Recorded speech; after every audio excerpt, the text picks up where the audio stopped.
નવનીતભાઈ ડાયાભાઈ બાલદિયા કોળી, ગામ બગદાણામાં ઘણા સમયથી બગદાણા ગુરુ આશ્રમના ટ્રસ્ટીની હારે થોડુંક આમથી આમ ચાલે છે. યોગેશભાઈ સાગર, જેઓનું મુંબઈમાં થોડા દિવસ પહેલાં કંઈ હશે ભજન, એમાં માયાભાઈ આહિરે એવું કીધેલું કે આ મેનેજિંગ ટ્રસ્ટી યોગેશભાઈ સાગર છે.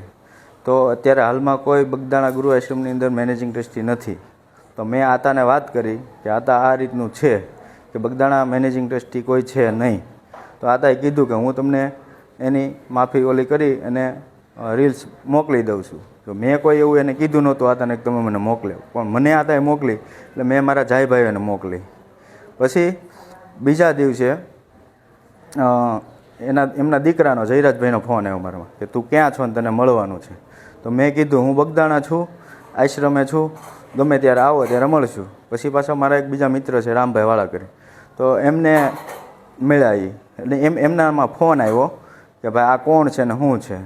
તો રામભાઈ કીધું કે જાયભાઈ છે, એવું કાંઈ છે નહીં. એનું બધું મને બોલાવ્યો, વાતચીત કરી, તો એવું કાંઈ હતું નહીં. પછી આ લોકો રાતે આવ્યા છે ને મારું ટ્રેક્ટર ઊભું રાખ્યું.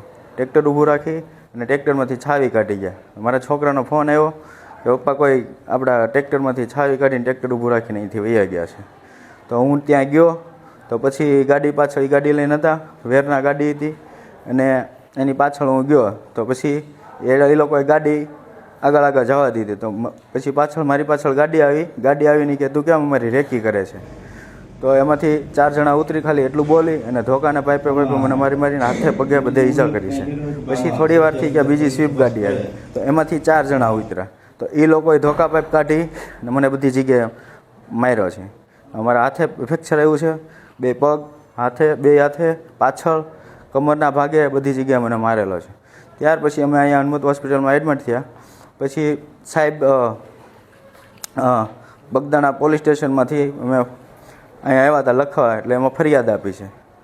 અને અમારા 2 મોબાઈલ તોડી નાખ્યા, મારી 2 વ્હીલ બાઇક તોડી નાખી. અને સાહેબને મારી નમ્ર વિનંતી છે કે આની યોગ્ય તપાસ થાય, આમાં કોણ કોણ પાછળ છે આ કારણની અંદર. એટલી મારી એસપી સાહેબને મારી વિનંતી છે કે આની અંદર કદાચ મોટા માથા હોય ખરા કાંઈ પણ,